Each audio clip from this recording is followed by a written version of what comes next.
ಒಂದು ಮಾತಿದೆ, ಯಾವುದೇ ಒಂದು ವ್ಯವಸ್ಥೆಯಲ್ಲಿ ಎರಡು ಸತ್ಯಗಳಿರ್ತವೆ. ಒಂದು ಸಾರ್ವಕಾಲಿಕ ಸತ್ಯ, ಒಂದು ಆ ಕಾಲಕ್ಕೆ ಸತ್ಯ ಆಗುವಂಥದ್ದು. ಈಗಾಗಲೇ ಹೇಳಿದ್ವಿ, ಸಾಯಂಕಾಲ ಕಸ ಗುಡಿಸ್ಬಾರ್ದು, ಯಾಕಂದ್ರೆ ಕತ್ಲೆ ಇತ್ತು ಅವಾಗ, ಈ ಲೈಟ್ ಬೆಳಕು ಇರ್ಲಿಲ್ಲ. ಅದ ಕಸ ಗುಡಿದಾಗ ಮನೇಲಿ ಬೆಲೆ ಬಾಳುವಂಥದ್ದು ಹೊರಗೆ ಹೋಗ್ಬಿಡ್ಬೋದು, ಬೇಡ ಅಂತ ಹೇಳುದು.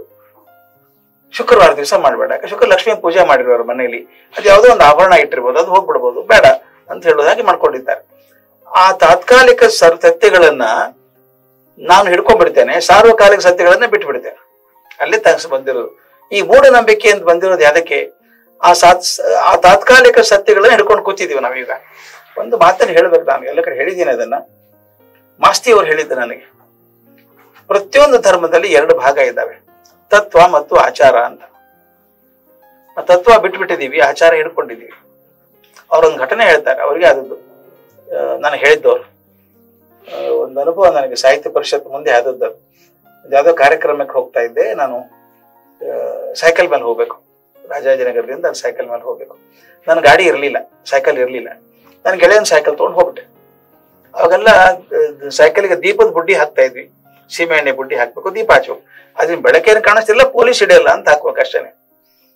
ಹೋಗುವ ಹೊತ್ತಿಗೆ ಕಾರ್ಯಕ್ರಮ ಶುರು ಆಗಿತ್ತು. ಹೋಗ್ಬೇಕು ಅಂತ ಹೇಳಿ ಸೈಕಲ್ ಎಲ್ಲಿರೋದು ನೋಡ್ತೀನಿ, ಸೈಕಲ್ ಬೀಗ ಇಲ್ಲ, ಲಾಕ್ ಇಲ್ಲ ಅಂತ. ಗೆಳೆಯನ್ ಸೈಕಲ್ ಬೇರೆ. ಅಲ್ಲಿ ನೋಡಿದ ಅಶೋಕ ಟ್ರೀ ಸಾಲು ಹಿಡಿದಿತ್ತು, ಅದು ಹಿಂದೆ ಇಟ್ಟುಬಿಡೋಣ, ಏನಾಗುತ್ತೆ ಆಗ್ಲಿ ಅಂತ ಇಟ್ಟೆ. ಆ ಬುಡ್ಡಿ ಕಿತ್ಕೋಬಹುದಲ್ಲ, ತಗೊಂಡು ಹೊರಟೆ ಒಳಗಡೆ. ಮಾಸ್ತಿ ಬಂದ್ರು, ನಾನು ನೋಡಿದ್ರು, ಮೇಷ್ಟ್ರೆ ಬುಡ್ಡಿ ಭದ್ರ, ಸೈಕಲ್ ಹೋದ್ರೆ ಹೋಗ್ಲಿ ಪರವಾಗಿಲ್ಲ ಅಂದ್ರು. ಯಾಕೆ ಸರ್ ಅಂದ್ ಆಮೇಲೆ ಲೆಕ್ಚರ್ ಮುಗಿದ್ಮೇಲೆ ಅಂದ್ರು. ಲೆಕ್ಚರ್ ಮುಗಿದ್ಮೇಲೆ ಕರ್ಕೊಂಡ ಕೂಡ್ಸ್ಕೊಂಡು ಕೇಳಿ, ಏನ್ ಸರ್ ಹಿಂಗಂದ್ರಿ ಅಂತ. ಅವ್ರು ಹೇಳಿದ್ರು, ಬುಡ್ಡಿಗೆ ಎಷ್ಟು ಬೆಲೆ? 12 ಆಣೆ, ಸೈಕಲ್ಗೆ 120 ರೂಪಾಯಿ ಆಗಿನ ಕಾಲಕ್ಕೆ.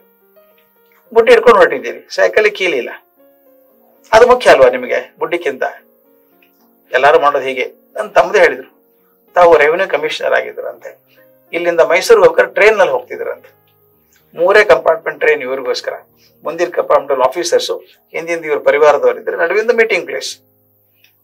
ಒಂದ್ ದಿವಸ ಪುರೋಹಿತರು ಹೊರಟಿರುತ್ತೆ ಇವ್ರ ಜೊತೆಗೆ, ಭಾರಿ ಮಡಿ ಪುರೋಹಿತರು ಮಾತಾಡ್ತಾ ಹೋಗಿದ್ದಾರೆ. ಬದ್ದೂರು ಬಂತು, ಟ್ರೈನ್ ತೆಂಗಿನ ತೋಟದ ನಡುವೆ ಹೋಗುತ್ತಲ್ಲ, ಅಲ್ಲಿ ಎಳ್ನೀರು ಕುಡಿತೀರಾ ಅಂತ ಆಗ್ಬೋದು. ಟ್ರೈನ್ ನಿಲ್ಸಿದ್ರು, ಇವ್ರಿಗೋಸ್ಕರ ಹೋಗುತ್ತಾನೆ. ಒಂದ್ 4 ಜನ ಹಾರ್ಕೊಂಡ್ರು, ಹೊರಗಡೆ ಹೋಗಿ ಒಳ್ಳೊಳ್ಳೆ ಕಾಯಿ ತಂದ್ರು. ಟ್ರೈನ್ ಹೊರಡ್ತು, ಕತ್ತರಿಸ್ಕೊಟ್ಟ ಅವನು. ಇವ್ರು ಒಯ್ದು ಪುರೋಹಿತರಿಗೆ ಕೊಟ್ರಂತೆ, ಕುಡೀರಿ ಚೆನ್ನಾಗಿದೆ ಅಂತ. ಹಂಗ್ ಕುಡಿಬಾರ್ದಪ್ಪ, ಬೆಳ್ಳಿ ಲೋಟದಲ್ಲಿ ಹಾಕೊಡ್ಬೇಕು ಅಂದ್ರಂತ. ಸ್ವಾಮಿ ನಿಸರ್ಗ ಚೆನ್ನಾಗಿದೆ ತಗೊಳ್ಳಿ. ನಿನ್ ಧರ್ಮ ಗೊತ್ತಾಗಲ್ಲ, ಬೆಳ್ಳಿ ಲೋಟದಲ್ಲೇ ಕುಡಿಬೇಕು. ಆಯ್ತು, ಒಂದ್ ಬೆಳ್ಳಿ ಲೋಟನೂ ಕೊಟ್ಟು ಆ ಪುರೋಹಿತರು ಎಡಗೈಲಿ ಚಿಪ್ ಹಿಡ್ಕೊಂಡು ಬೇಕು ಸ್ವಲ್ಪ ಹಾಕೊಂಡು ಕುಡಿತಾ ಇದ್ರು. ಮುಗೀತು. ಮಾತಿನ ಭರಾಟೆಯಲ್ಲಿ ಅವ್ರು ತೆಂಗಿನ ಚಿಪ್ ಹೊರಗೆ ಎಸೋ ಬದಲು ಬೆಳ್ಳಿ ಲೋಟ ಹೊರಗೆ ಎಸೋದು ಕೈ ಕೂತಿದ್ರಂತೆ. ಮಾಸ್ತಿ ನಿಲ್ಸು, ಟ್ರೈನ್ ನಿಲ್ಸೋ, ಬೆಳ್ಳಿ ಲೋಟ ಹೊರಗೆ ಎಸದೆ ಅಂತ. ಅದು ಹೋದ್ರೆ ಹೋಗ್ಲಿ ಬಿಡಿ, ಚಿಪ್ ಗಟ್ಟಿ ಹಿಡ್ಕೊಳ್ಳಿ ಎಂದ್ರಂತೆ ಇವ್ರು. ನಮ್ಮ ಪರಿಸ್ಥಿತಿ ಹಾಗಾಗಿದೆ ಅಂತ ಹೇಳಿದ್ರು. ಆಚಾರ ಹಿಡ್ಕೊಂಡ್ಬಿಟ್ಟಿದ್ವಿ, ತೊತ್ತ ಬಿಟ್ಟು ಹೋಗಿದ್ವಿ. ಈಗ ಆಗಿದ್ ಹಾಗೇನೇನದು, ಯಾವುದೋ ಒಂದು, ಈಗ ಮನುಸ್ಮೃತಿಯನ್ನು ಬೈಯೋರು ಬಹಳ ಜನ ಆಗಿದ್ದಾರೆ. ಆ ಮನುಸ್ಮೃತಿಯಲ್ಲಿ ಕೆಲವೊಂದು ತಾತ್ಕಾಲಿಕ ಸತ್ಯಗಳು ಇದ್ದಾವೆ, ಸಾರ್ವಕಾಲಿಕ ಸತ್ಯಗಳು ಇದ್ದಾವೆ. ಯಾವುದೋ ಒಂದು ಹಿಡ್ಕೊಂಡ್ಬಿಟ್ಟು ಮನುಸ್ಮೃತಿ ತಪ್ಪು ಅಂತ ಹೇಳೋದು ತಪ್ಪಾಗತ್ತೆ, ಅಥವಾ ಆ ತಾತ್ಕಾಲಿಕ ಸತ್ಯನೇ ನಿಜವಾದ ಸತ್ಯ ಅಂತ ನಂಬ್ಕೊಳ್ಳೋದು ತಪ್ಪಾಗತ್ತೆ.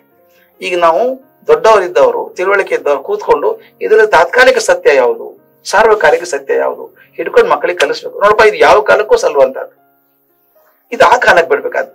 ನೀವು ಸಾಯಂಕಾಲ 6 ಗಂಟೆ ಕಸ ಹುಡುಕ್ಬಾರ್ದು ಅಂತ ಹೇಳಿದ್ರಿ, ರಾತ್ರಿ ಬೇಗ ಊಟ ಮಾಡಿ ಅಂತ ಹೇಳ್ತಾ ಇದ್ರು. ಯಾಕಂದ್ರೆ ಕತ್ಲೆ, ದೀಪ ಕಂದಿಯಲ್ಲಿ ಹಚ್ಚಿರ್ಬೇಕು, ಹುಳುಗಳು ಬರ್ತವೆ, ದೀಪ ಸೊಳ್ಳ ಬರ್ತವೆ, ಅದು ಬರೋದು ಊಟ ಮುಗಿಸ್ಬಿಡು ಅಂತ ಹೇಳುದು.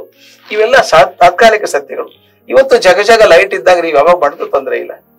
ಹಾಗಾಗಿ ನಾನು ಮಕ್ಕಳಿಗೆ ಹೇಳ್ಕೊಡ್ಬೇಕಾದದ್ದು, ಯಾವುದನ್ನ ಬಿಟ್ಟು ಬಿಡಬಹುದು. ಆಗಾಗ ಈಗ ನಮ್ಮಲ್ಲಿ ವಿಜ್ಞಾನದಲ್ಲ ಬಂದಿದೆ, ಒಂದಾದ ತಕ್ಷಣ ಪರಿಷ್ಕರಣೆ ಮಾಡ್ತೀವಿ, ಯಾವುದು ಜೋಳು ಹೋಗ್ಬಿಡುತ್ತೆ, ಗಟ್ಟಿ ಉಳ್ಕೊಳ್ಳುತ್ತೆ.